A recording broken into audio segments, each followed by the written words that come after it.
Kurt Weiler with the Osceola, happy to be joined by Florida State baseball coach Link Jarrett. Link, appreciate you taking the time to talk to us today. Yeah, Kurt, we're right in the middle of the wild, wild west recruiting. So good to get a break here for a second. Yeah, I guess, you a little more than a week removed from kind of the end of the season now. I know, I'm sure things have been busy. I don't know how much time you've had to reflect. When you've reflected, I guess, what has your biggest takeaway from this past season been? I'm sure it's not, what anyone envisioned it was going to be. Yeah, you look at the younger guys, and the group was very young, and the experience that they got on, I think when the dust settles, this is probably the most difficult schedule. I'm the ACC rep for the regional calls, and we're bounced between 1 and 2. So to throw these guys into that and watch them learn and grow through what was clearly very difficult, that was the most positive part of it. When we had Wyatt, and you had Wyatt and Whitaker, whatever roles you wanted them in, we started them in relief. I think that gave us a chance to navigate the pitching that was clearly so thin. But you just reflect on where this goes now with what you saw out of the young guys, and you got Tibbs and Ferrer and Cam, and when Diamez, we just have to keep that guy healthy. And you got Whitaker, and can you get Baumeister back through the draft, and Ben Barrett and Jamie Arnold, and do you get Kirkland back through the draft? That's the nuts and bolts of the pitching staff. Oxford got a little bit better. Do you get him back through the draft? So you reflect on the growth of the young guys, the ups and downs of the season, and clearly no margin of error whatsoever with what we had. And Wyatt's loss was when that happened. I'll remember I was standing in right field when he was trying to throw a bullpen after he felt the little twinge he had. When I walked out of that corner with him that day, I knew that we had our work cut out. And then you look at the schedule and where we had to go on the road and what our midweek games were like. We knew this was going to be quite the challenge. You lead me actually right into what was going to be my next question. I think you never said it in as many words, but I think you knew and talked about, the pitching depth. Losing Wyatt was going to be something that was going to be really hard to overcome. It felt like, from my vantage point, kind of those few weeks after losing Wyatt, a young team maybe didn't handle that the best. And it was the added part of kind of guys stepping into roles they weren't thinking they were gonna be. And Jackson all of a sudden becomes, the Friday guy. Connor has to eventually move into the rotation. Do you feel like that's kind of, that was where it was that couple week span, like you just mentioned, where it kind of ended things how it did? That moment was without a doubt, the most critical part of it. Yeah, absorbing that one dynamic individual is a lot to overcome with the group and the roster situation we had on the mound. So then you add in, I think, some of the places, make no mistake, like some of the places we had to go play, we had a tricky little draw with the scheduling template. And those were some very, very talented, veteran-laden, well put together teams that were tough to play on the road. And we were a little bit handcuffed going in. You're trying to figure out what to do with the rotation, and can some of these young guys out of the bullpen maintain some of these leads that we had? And clearly it was very challenging. So now we turn to the recruiting and the transfer capabilities and some of the junior college guys that we have to make sure we stabilize the athleticism of the roster on the field, and then clearly the depth and the horsepower on the mound. I know you kind of brought with you, maybe a bit of a change when it comes to the hitting approach relative to what kind of had been the Florida State standard, where you were, wanting guys to, if they got good pitches early in the count, be aggressive, attack early. That was, I know, something you've talked about. It seemed like there were days when that happened, and then maybe days where it was not happening, and it was kind of leading to, opposing pitchers keeping low pitch counts, be able to go deep in the game and just making things tough for y'all. I guess, what was your read on kind of how that adjustment came? And it seemed like, especially down the stretch, it did get better. Yeah, I thought we had moments where it was okay. I felt like we had a group at the top of the lineup. Did I ever envision leading off Tibbs or Ferrer? 100%, absolutely not. Colton Vincent trying to bat left-handed and Nander trying to bat left-handed. If we hadn't had those two make a run at the switch hitting, we would have had one left-handed bat in the lineup. So, yeah, it wasn't consistent. There were some moments where it was okay. Like clearly, I hope we can get a little more athletic where the base stealing and the bunting stuff is more of a weapon. It really wasn't a weapon, and our ratio of success with some of that obviously wasn't very good. But Tibbs, Ferrer, Cam, Diamez, when the poor guy was actually 100. I don't know if he was 100%, to be honest with you, Kirk, for more than the first 10 games of the year, the first 8 till he smashed his finger. So that group's fairly stable for the most part. But then, the rest of the lineup, there were some drastic swings in the management of the at-bat and the productivity in the kind of the bottom half of the lineup. And some of the guys that maybe should have been in the middle third of the lineup that were thrust up to the top, that changes things a little bit too. Yeah, I mean, you could say, obviously this was not a season that anyone envisioned, and yet, through all that, what you can't say, I think, is that your team, I don't think ever truly quit. Even with how they finished, winning 8 of the last 11 games, what's it say about these guys? I think it says something about the coaching staff as well, but just what's it say about, the strong finish, winning one against Wake, almost winning another, taking the series against Louisville, kind of through it all, even with little, if anything, to play for in the bigger scheme? Well, you appreciate the guys' willingness to fight through it and play with some energy and execute when it clearly wasn't going the way anybody wanted it to go. But you have an obligation when you walk onto the field to play the game and practice hard and work hard and improve. And we saw them do it. So it was nice to put it down on what was a positive note. And it's still a stretch to feel good about the end of the season because of when it ended. But to see some of these younger guys grow and evolve and apply some of the things that you're trying to work on and they're trying to master, like to see it in those competitive settings was nice. And to see Baumeister, I think all in all, like his starts got a little bit better as we went. And I think Doug Kirkland grasped what he was trying to do out there. And Andrew Armstrong, if you look at what he had done previously and what he was able to do for us this season with 30 plus appearances, that was positive in what was a difficult 4 months.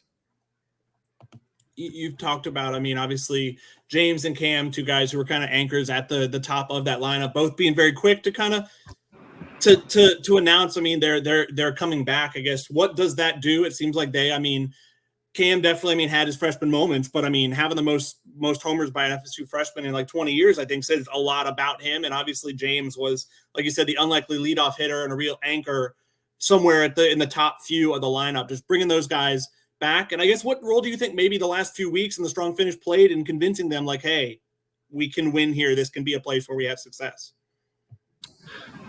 Those are dynamic guys. And, Cam's a special individual, and so is Tibbs. Very different players. Cam moving over to third base is tricky, and we saw flashes of, wow, this guy looks like a major league third baseman, and we saw moments where there's a freshman that's out there that hasn't played the position before.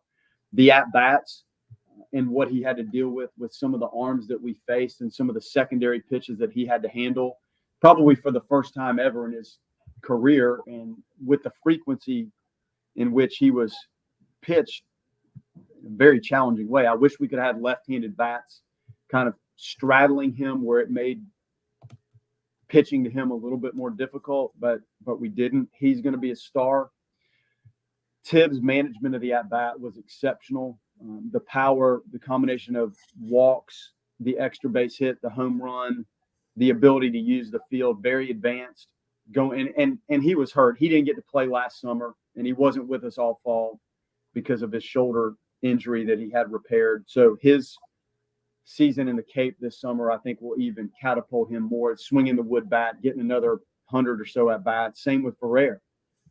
Jaime's got to become a little bit more disciplined pitch selection wise and kind of maintain that approach because he goes up there and he's swinging and he's dangerous.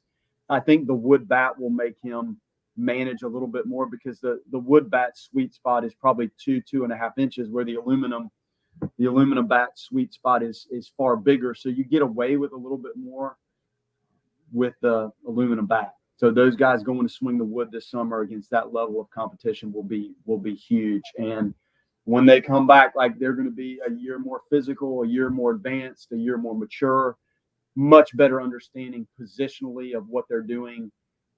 So that's summer is such a critical part for these guys just to learn and grow. And I think it hurt last summer that more of them didn't go out and play.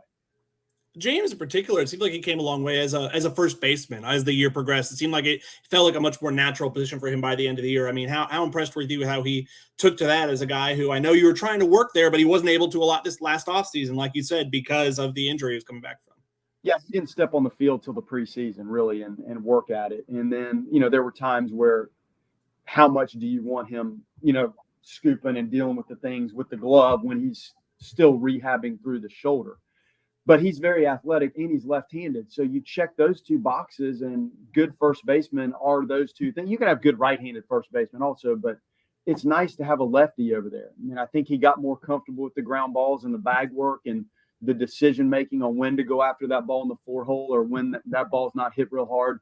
You kind of revert back to the base and let the second baseman handle that ball. So he was figuring it out. And again, this summer, he'll play some first base. He'll probably also go out to the outfield. He can run around out there. We've clearly skilled enough to do that. And then you start looking to next year's roster and the personnel and wherever we land when the transfer cycle is done and when the draft wraps up. And then, Tibbs is capable of going to multiple positions. But, yeah, his ability to figure first base out definitely helped. And I think it solidified some things with the infield too. Once he became more comfortable over there, it helps clean things up for everybody else.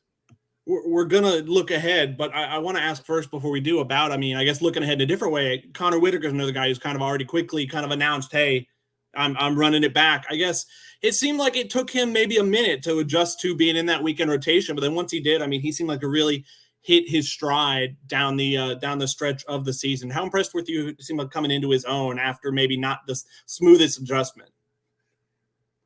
Yeah, but he gives you everything he's got, and you have 3 pitches in play. I think there was a period of time where just the workload of starting, like that ball started to creep up in the zone on him a little bit, and he and Chuck worked really hard there. There was a 2-week period where the entire emphasis of what he was working on was simply to pound that thing back down in the zone where the changeup and the slider would play much better off the fastball that's down in the bottom of the zone. And his east to west navigation of it seemed to be okay. It was just pounding that thing down, and he got it back. And you're going to get an honest, true, competitive effort out of him, whether it's starting or in relief. And sometimes learning what that feels like and how to handle your work in between starts there's only one way to do it, and that's growth and learning and experience. And Chuck did a nice job helping all those guys up their game a little bit. You talked about, the guys who have draft decisions. I'm sure you'd love to have Jackson back. I'm sure you'd love to have Doug Kirkland back. How do you kind of approach the process of giving them advice? Is it waiting to see if they come to you? How do you approach? It's probably hard not to be a little altruistic and want them back, but you also, I'm sure they want to give them kind of the best advice for them. Well, both of them are in interesting situations because they have leverage. Yeah. And they clearly don't have to sign. Some guys, juniors, that can't really, you come back as a senior, logically your leverage has minimized to almost a minimal point, but they clearly have leverage in years. And our discussions in the office were, look at the trajectory you were on when this ended. Now, if you pick it up from that point and make another trend upwards, look at where you're going to be.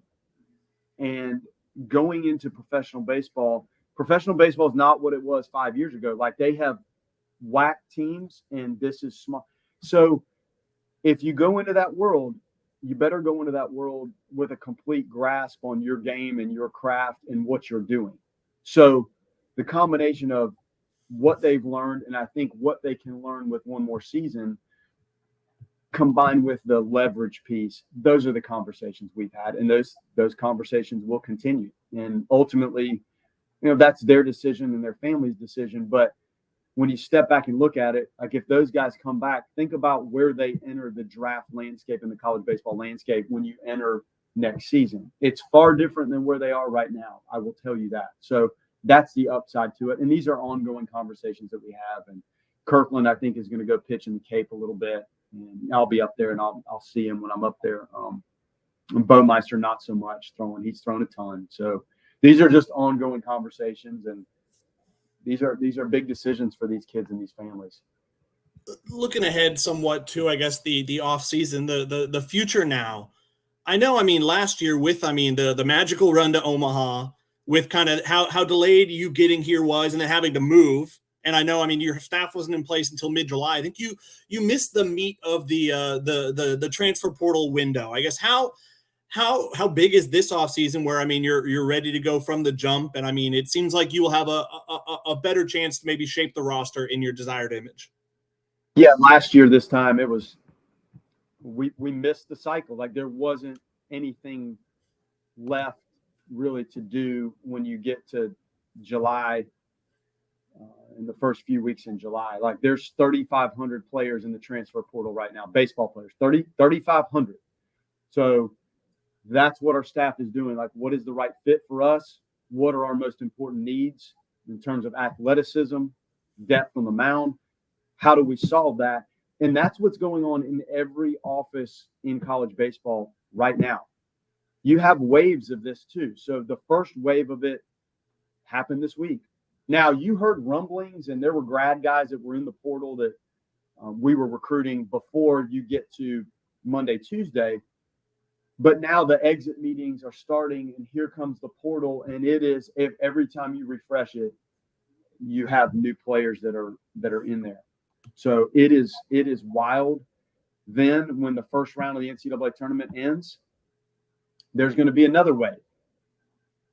Whether we like this or not, the transfer piece is a critical part of college athletics. It is. And that's why major league organizations have 100 people dedicated to scouting and salary cap management and acquisition and trades. And that's really what we're doing right now. Talent acquisition, roster building, the depth of the roster, the balance of the roster, the pieces that you have.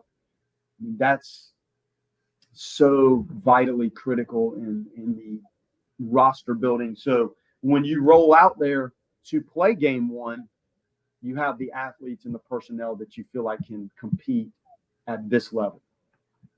I know the portal's been only open a few days, and there are so many players in there already. I'm sure it's a little hard to kind of sift through and find the right pieces. I guess when you're looking at portal entries, examining kind of the fit, are there certain personality traits, or are there certain baseball skill sets that you really look for? Well, we have our video capabilities that we can access essentially every player in college baseball.